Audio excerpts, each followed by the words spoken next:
안녕하세요. 손하나의 서재에 오신 걸 환영합니다. 사는 건 참 어렵습니다. 우리는 살아가면서 아주 작은 일에도 상처를 받고 힘들어하죠. 그렇지만요, 오늘 끝날 세상이 아닙니다. 어차피 살아가야 한다면 한결 부드러운 시선으로 세상을 바라보고 삶의 재미를 찾아보세요. 우리의 마음이 부드러워지면 세상도 봄볕처럼 따스해집니다. 사랑이 지금이라고 말한다. 이 책의 저자는 50대에 색소폰을 배우고 60대 들어 클라리넷을 배우며 인생에는 재미있는 것들이 많다고 말합니다. 삶의 재미를 느끼다 보면 온 세상이 사랑으로 가득 찬다고 말합니다. 이 책을 읽다 보면 혹시 우리가 바쁘게 사느라 많은 것들을 놓치고 있는 건 아닌지 돌아보게 될 겁니다. 그럼 책 같이 읽어볼까요?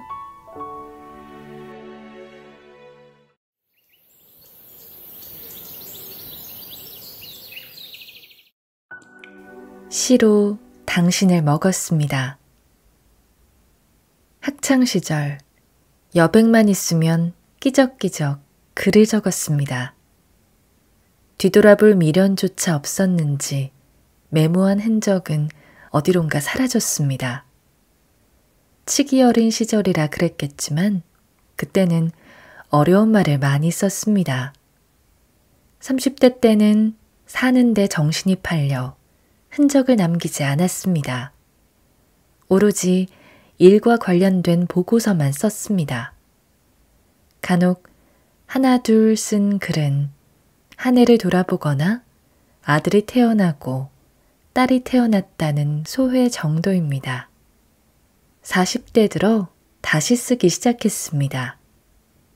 눈에 보이는 세상을 바라보며 느낀 것을 적었습니다.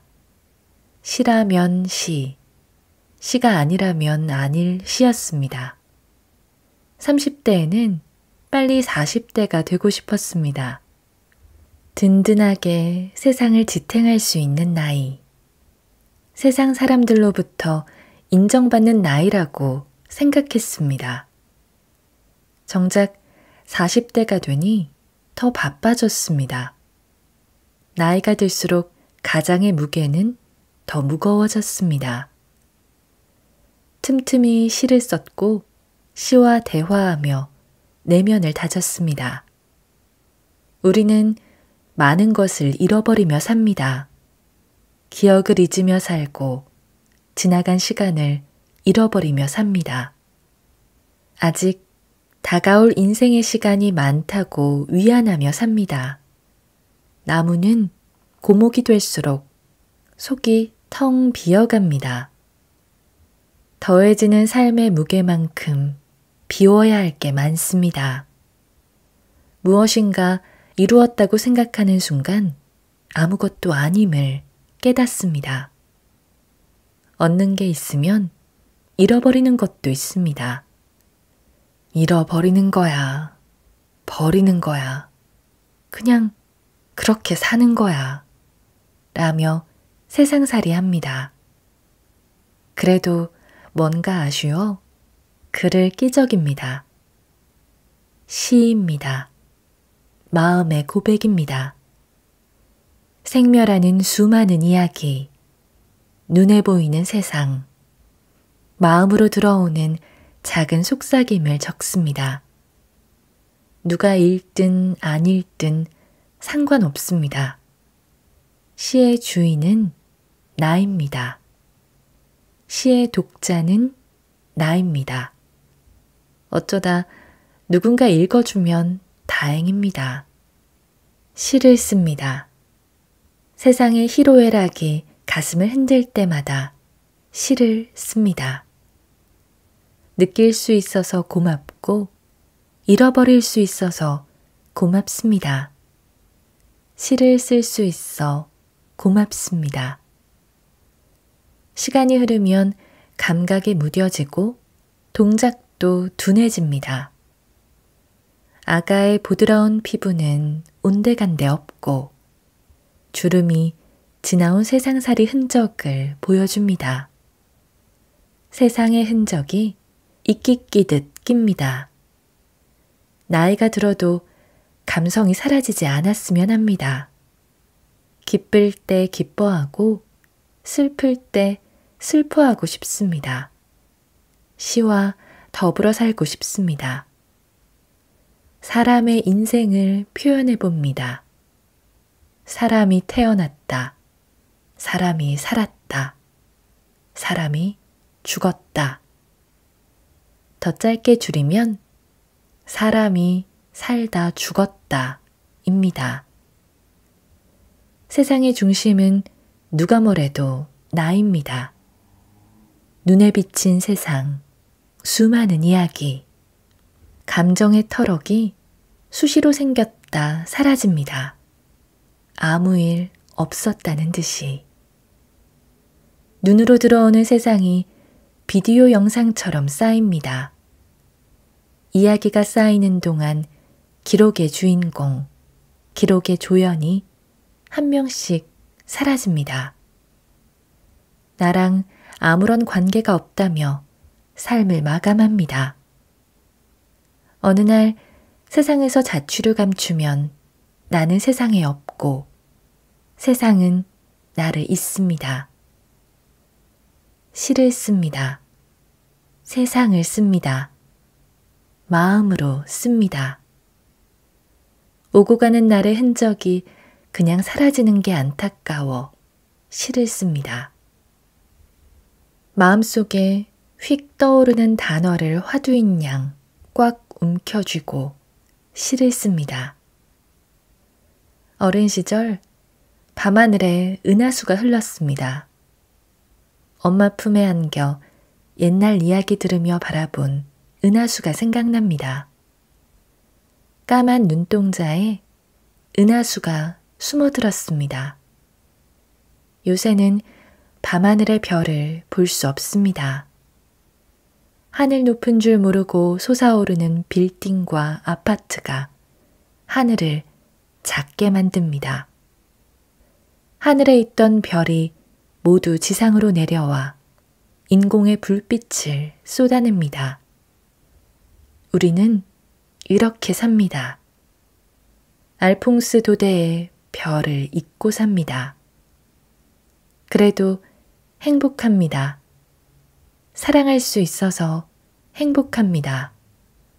뜨거울 수 있어서 행복합니다. 아플 수 있어서 행복합니다. 쓸쓸해할 수 있어서 행복합니다. 눈물을 흘릴 수 있어서 행복합니다.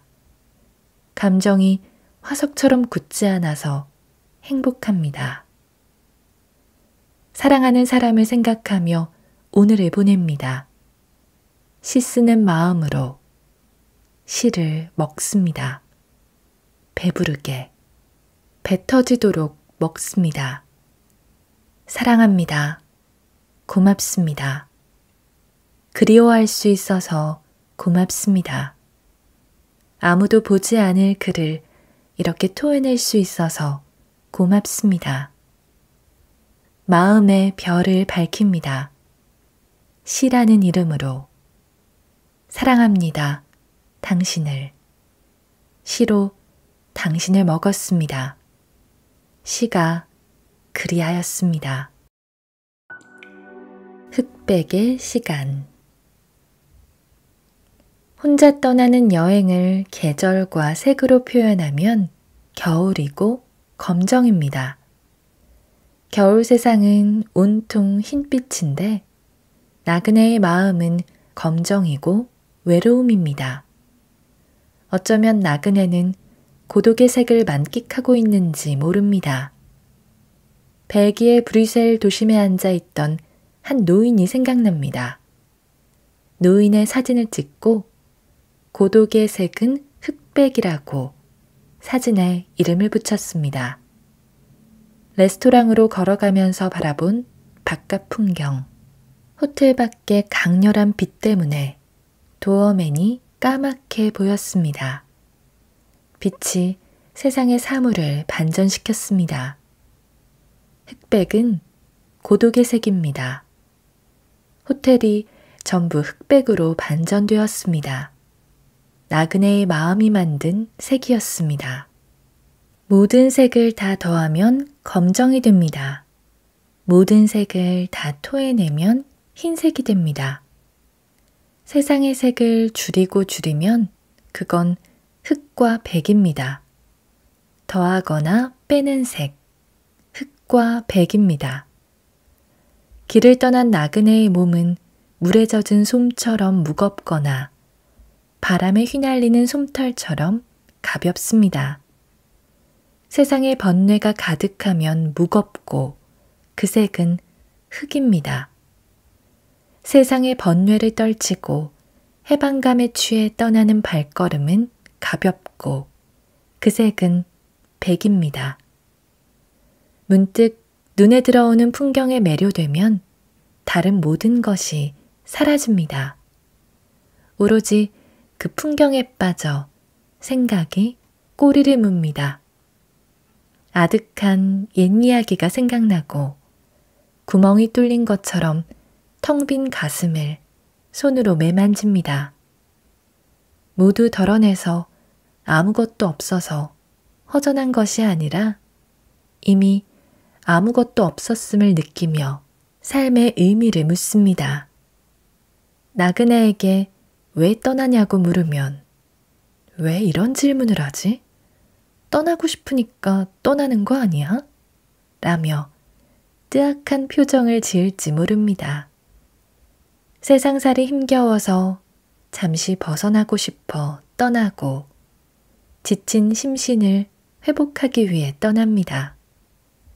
다시는 돌아오지 않겠다며 무작정 길을 떠나기도 합니다. 길이 있어서 가고 길이 없어도 가고 싶은 게 나그네 마음입니다. 나그네의 여정에 펼쳐진 세상의 색이 오로지 흑과 백일지라도 가늘게 뜬 눈 사이로 옅은 흑색과 덜 옅은 흑색, 더 옅은 흑색이 보입니다. 색의 미묘한 농담을 찾아 나그네는 길을 떠납니다. 자연의 시간은 흑과 백입니다. 어둠이 내리면 세상의 시간은 흑, 날이 밝으면 세상의 시간은 백으로 바뀝니다. 이 세상에 머무는 사람들, 그들의 숨소리가 옅어지고 거칠어져도 세상은 한 번의 쉼도 없이 흑과 백으로 바뀝니다. 하루의 고단함을 어둠에 묻고 깊은 밤을 지나 새벽닭이 울면 세상은 백으로 바뀝니다.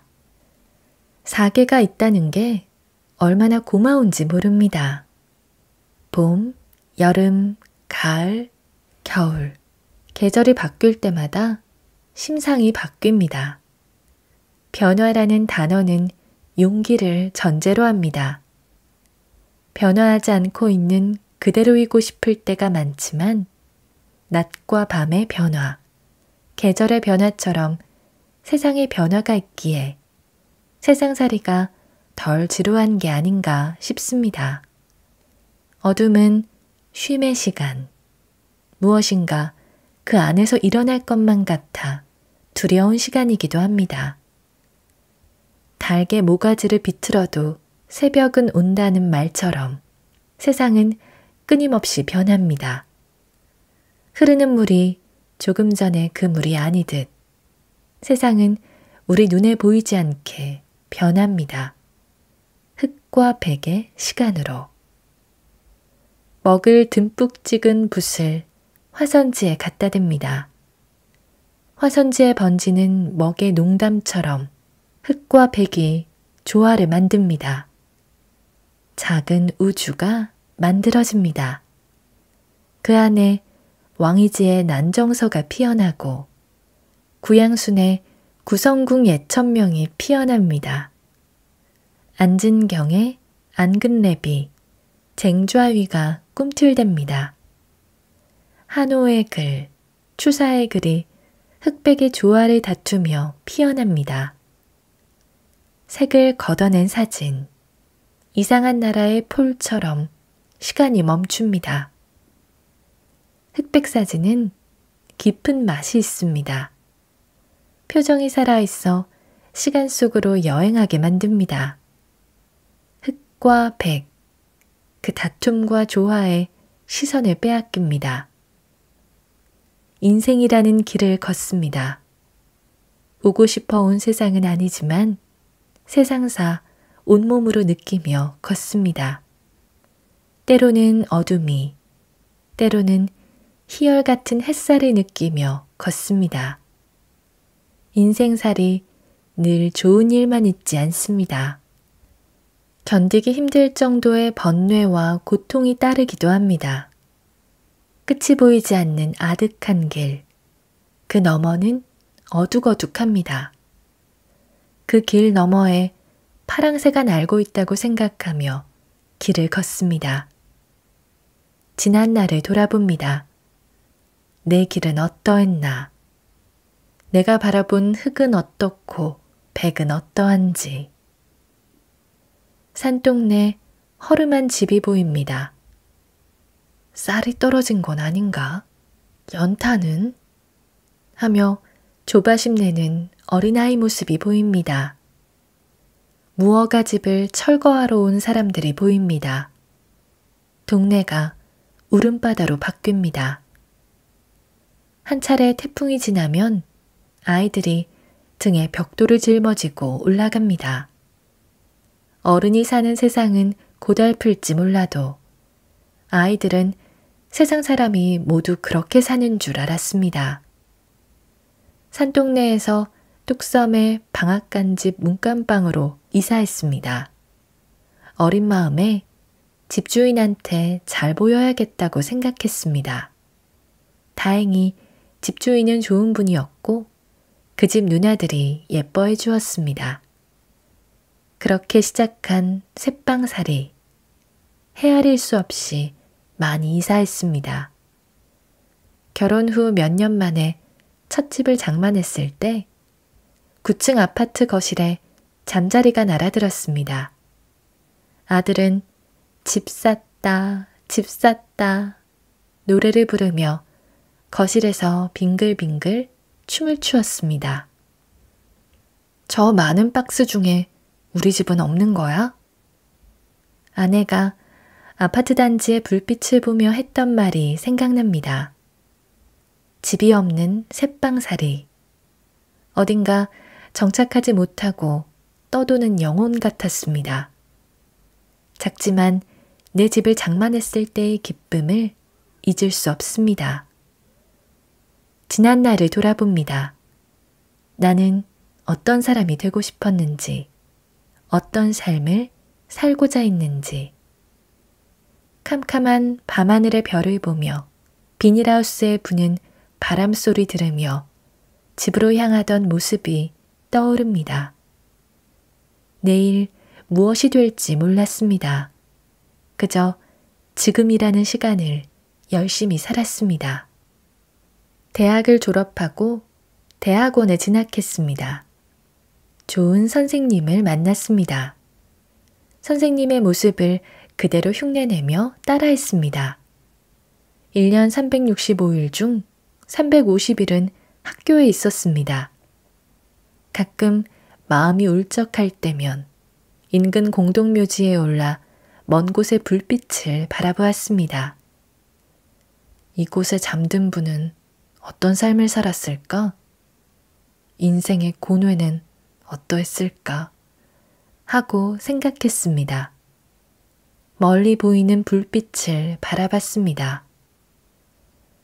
저곳에 다다르려면 어떻게 해야 하나 하고 생각했습니다.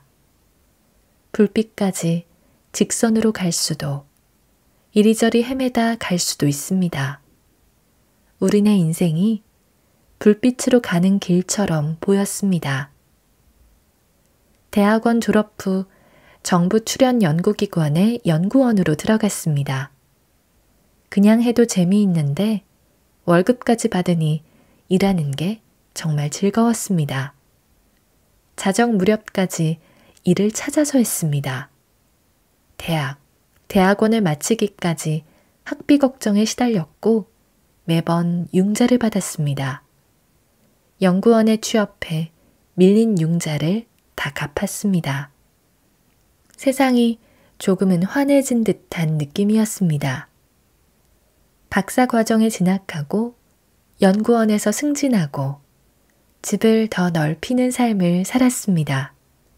그렇게 나이가 들었습니다. 그러다 대학으로 자리를 옮겼습니다. 누군가에게는 평범한 하루가 누군가에게는 놓치고 싶지 않은 절절한 하루입니다. 누군가는 그 하루를 견디지 못해 스스로 삶을 마칩니다. 세상을 호령하던 정치인, 주체할 수 없을 정도로 재산이 많던 사람도 세상을 뜹니다.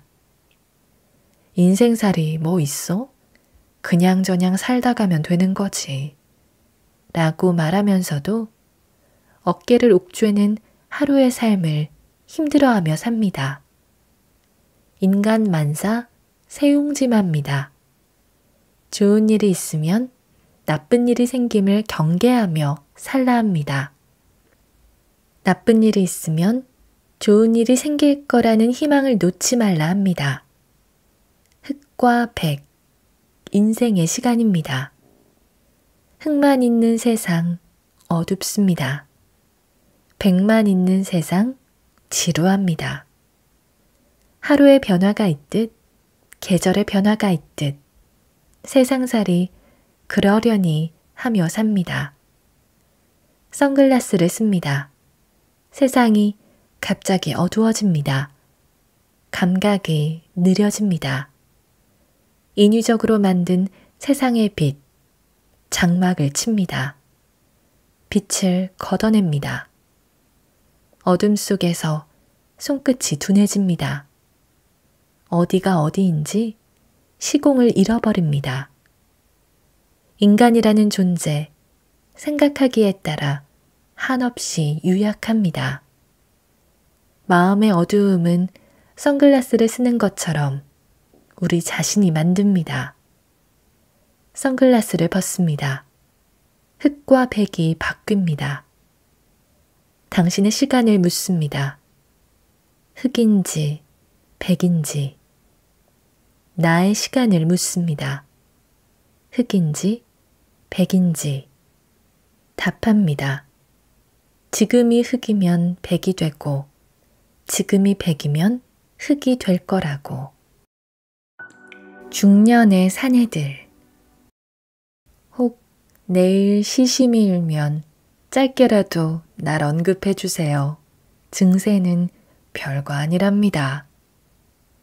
초등학교 친구가 문자를 보내왔습니다. 중학교 졸업 후 돈을 버느라 동기보다 고등학교에 늦게 진학했던 친구입니다. 고학으로 대학을 마쳤고 사업을 하다 여러 번 부침을 겪었습니다. 그래도 늘 밝은 모습이던 친구가 어느 날부터 보이지 않았습니다. 문자를 받고 궁금해서 전화했습니다. 낮에는 부도난 것 수습하고 밤에는 대리운전하면서 가족의 생계를 유지한다고 했습니다. 그래, 그런 때가 있었었지. 돌아보면 엊그제 같은데 꽤 많이 지나갔어. 30대는 치열했어. 전쟁터의 한가운데서 항상 깨어 있었지. 너무 살벌해서 그 시절은 별로 안 그리워. 40대는 조금 아쉬워. 조금만 잘했으면 경제적으로 여유롭게 살 수 있었는데. 그리고 지금과는 다른 인생관을 가졌을 테고. 지금 이 자리가 진정한 내 자리인 것 같아. 조금 아쉽긴 하지만 말이야. 가족과 일, 그리고 친구들 덕에 옛일을 생각해. 마치 인생이랑 연애하는 심경이야. 친구가 담담하게 말을 이어갑니다. 혈압을 재보면 160이 넘어. 계단을 오르면 무릎이 아프고 소변을 보면 갈라져서 나와. 공복엔 속이 쓰리고 이가 시려. 최근엔 허리를 수술했어. 기계 같으면 벌써 멈췄겠지? 아마 하늘로 돌아갔을 거야. 요즘 내가 종합병동 같아.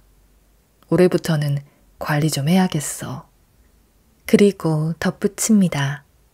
별거 아니야. 조금 떼어내면 돼. 마침 보험을 들어놔서 괜찮다며 남의 이야기하듯 말합니다. 다음 주 화요일에 수술을 받는다고 합니다. 친구 말대로 그냥 가벼운 수술이려니 하고는 병명과 증세가 어느 정도인지 꼬치꼬치 물었더니 위암 3기라고 합니다. 혹시라도 시심이 생기면 시에서 자신을 언급해달라고 합니다. 힘이 된다면 시 10편, 100편인들 못 쓸까 싶습니다. 아버지라는 이름으로 살아가는 중년의 사내들. 지나온 시간을 돌아보면 온몸에 상처만 가득합니다. 아파도 가족이 걱정할까봐 아프다고 말도 못하고 살아온 이들. 우리 시대의 아버지입니다. 친구, 힘내시게.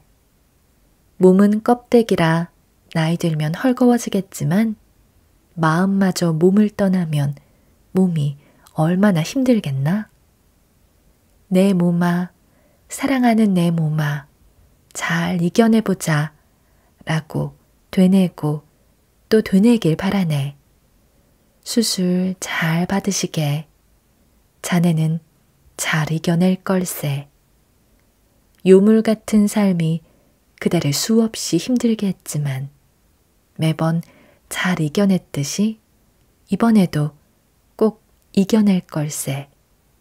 가을에는 코스모스 벌판을 가로질러 붉은 단풍 보며 높은 산도 함께 오르세. 글자를 느려갑니다. 눈을 뜹니다. 휴대폰에 기형도 시인의 시, 엄마 걱정이 떴습니다. 열무 30단을 이고 시장에 간 우리 엄마 안 오시네. 해는 시든 지 오래. 어린 시절 제 이야기입니다. 엄마가 밭일 가고 나면 텅 빈 판잣집. 누나 따라 학교에 갔습니다.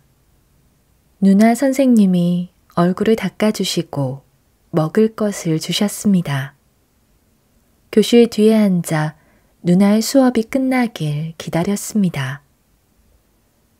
푸성귀 담긴 보따리가 사라졌을 때 어머니는 우셨을까? 세월이 지난 지금도 가슴이 먹먹해지고 눈이 흐려집니다. 세월 따라 어머니의 손마디는 굵어졌고 얼굴에는 깊은 주름이 새겨졌습니다. 길가에서 푸성귀를 펼쳐놓고 사줄 사람을 하염없이 기다리는 할머니들 속에서 어머니의 모습을 봅니다. 초등학교 들어가기 전 어머니가 몹시 아프셨습니다. 형들은 공장에 가면 되고 누나는 식모 가면 되지만 나는 어떻게 하냐며 엄마 죽으면 안 돼 하는 나의 말에 어머니가 우셨습니다. 차마 죽을 수 없어서 그러셨는지 수십 년을 더 사셨습니다. 돌아가시기 전날 어머니는 병원에서 집으로 가시겠다며 저고리 하며 힘겹게 말을 떼셨습니다. 그리고 유언처럼 남기신 말씀. 나는 너희들밖에 없어. 중환자실에 어머니를 두고 집에 왔습니다. 그날 유독 발걸음이 움직이지 않았습니다. 새벽에 전화벨이 울렸습니다. 어머니는 그렇게 세상을 떠나셨습니다. 엄마라는 단어를 가슴에 품었습니다. 그날 이후 눈물이 많아졌습니다. 밤 9시부터 잠에 취했습니다. 새벽 3시쯤 눈을 떴습니다. 엎치락 뒤치락 하다 간신히 다시 잠들었습니다. 꿈에서 어머니를 뵈었습니다. 어머니 얼굴을 만졌습니다. 어머니의 깊은 주름이 사라졌다고 신기해하며 어머니의 얼굴을 만졌습니다. 어머니는 빙긋이 미소만 짓고 계셨습니다. 어머니의 왼쪽 팔을 베고 누워 손으로 어머니의 얼굴을 만졌습니다. 아버지도 뵈었습니다. 뚜렷하지는 않았지만 편안한 모습이셨습니다. 어머니와 아버지를 모두 만난 행복한 밤이었습니다. 서해에는 눈이 10cm 쌓이고 한강은 얼어붙고 중랑천마저 얼어붙은 추운 날, 어머니와 아버지가 꿈에 나타나셨습니다. 꿈을 깨지 않고 더 오래 있으면 좋았을 텐데 그만 깨고 말았습니다. 두 분의 사랑으로 태어났습니다. 힘겨운 생활이지만 사랑 듬뿍 받으며 성장했습니다. 돌아가시면서도 막내 아들이 있어 자랑스럽다고 하셨습니다. 그런 부모님의 임종을 한 번도 지키지 못했습니다. 평생 고생만 하다 돌아가신 부모님. 매일 밤 아이고 아이고 하며 아프다고 소리치시던 아버지의 앓는 소리가 귀에 생생합니다. 몇 년 전 농구 시합을 하다 무릎을 다쳤을 때 아버지의 아픔이 어떠했는지 가늠한 적이 있습니다. 자식은 엑스레이, CT 촬영까지 하면서 왜 아픈지 진단하고 약을 먹었는데 아버지는 제대로 치료받지 못한 채 아파하셨습니다. 잘해야 파스 붙이는 것으로 만족하셨고 아들은 그런 게 당연하다는 듯 지나쳤습니다. 돌아가시기 몇 달 전 어머니는 여느 때보다 땀을 많이 흘리셨습니다. 여기저기 아프다고 하시며 진통제만 사다 드셨습니다. 땀을 너무 많이 흘려 보청기가 고장났습니다. 보청기를 맞추는 곳에서 아들 오길 기다리시던 어머니와 아버지. 지금까지 살아계셨다면 그때보다 조금은 더 잘해드릴 수 있었을 텐데 가슴이 아립니다. 나이가 들어도 어머니가 그립고 아버지가 그립습니다.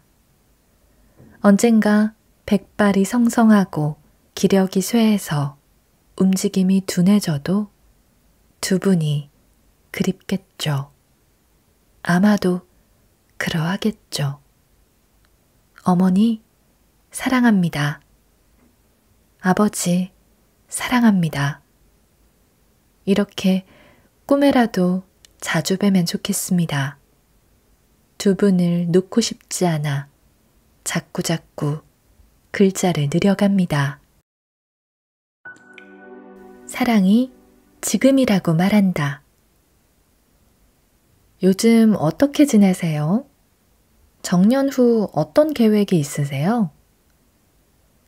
정년을 앞둔 나이다 보니 종종 질문을 받습니다.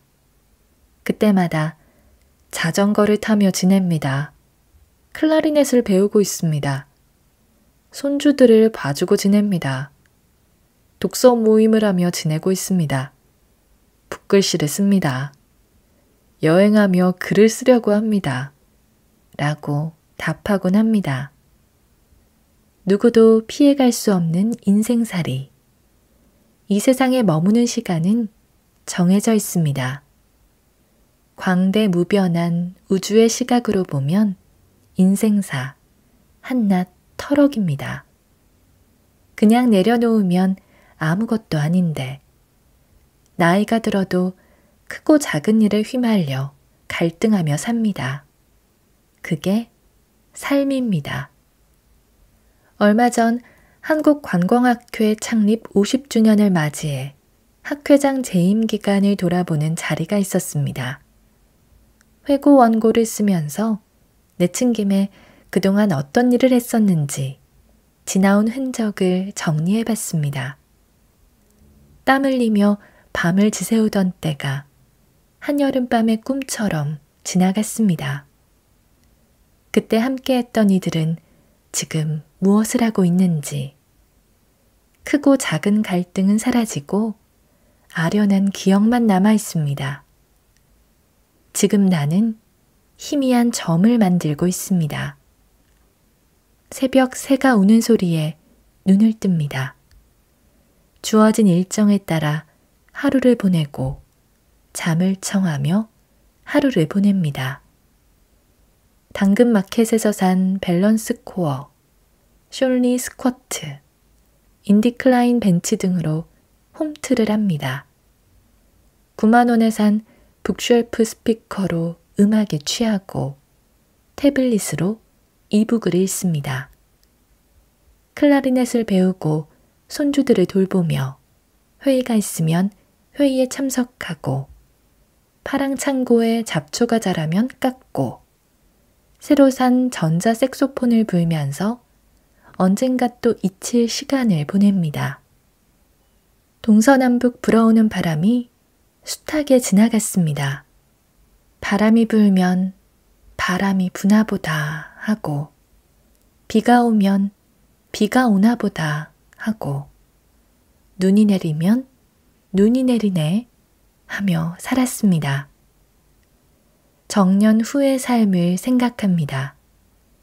수업 없이, 회의 없이 연금을 받으며 살겠죠. 삶이 무엇인지 수많은 철학자가 그 답을 찾아 헤맸지만 여전히 답은 미궁입니다. 삶이 무엇인지 수많은 삶이 문학으로 그려지지만 여전히 삶은 진행형입니다. 누구는 행복한 마음으로 지금이라는 시간을 받아들이고 누구는 자책과 원망을 앞세웁니다. 삶을 바라봅니다. 지금이라는 시간을 바라봅니다. 삶은 사랑입니다.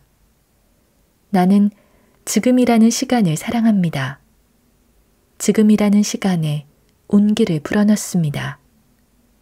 작업실 뜰하게 심은 매화나무, 보리수나무, 소나무가 제법 자리를 잡았습니다.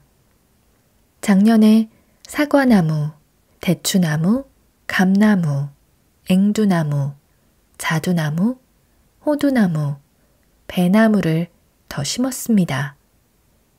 손주들이 자라 나무에 맺힌 과일을 따먹는 모습을 떠올립니다. 행복합니다. 그렇습니다. 행복합니다. 이렇게 행복해도 되냐고 자문합니다. 손주 부자입니다. 손주가 셋이나 됩니다. 첫째 다정이는 감수성과 창의성이 뛰어난 손녀입니다.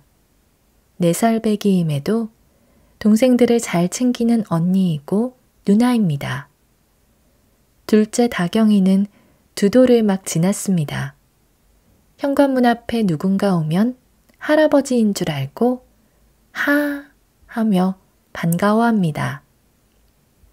다정이 짝꿍은 할아버지라며 목을 꼭 끌어안을 때면 저절로 녹습니다. 셋째 훈이는 그 옛날 아들을 보는 듯합니다. 며느리가 손자를 봐달라고 하면 신이 납니다. 우유를 먹이고 기저귀를 갈아주고 목욕시키는 일이 즐겁습니다. 방 안에 가득한 손주들을 보면 행복합니다. 어느새 나는 행복한 할아버지가 되었습니다. 사랑이 지금이라고 말합니다. 오늘 저와 함께한 시간 어떠셨나요? 편안한 시간이 되었길 바라며 또 들러주시길 기다리겠습니다. 그럼 잘 자요.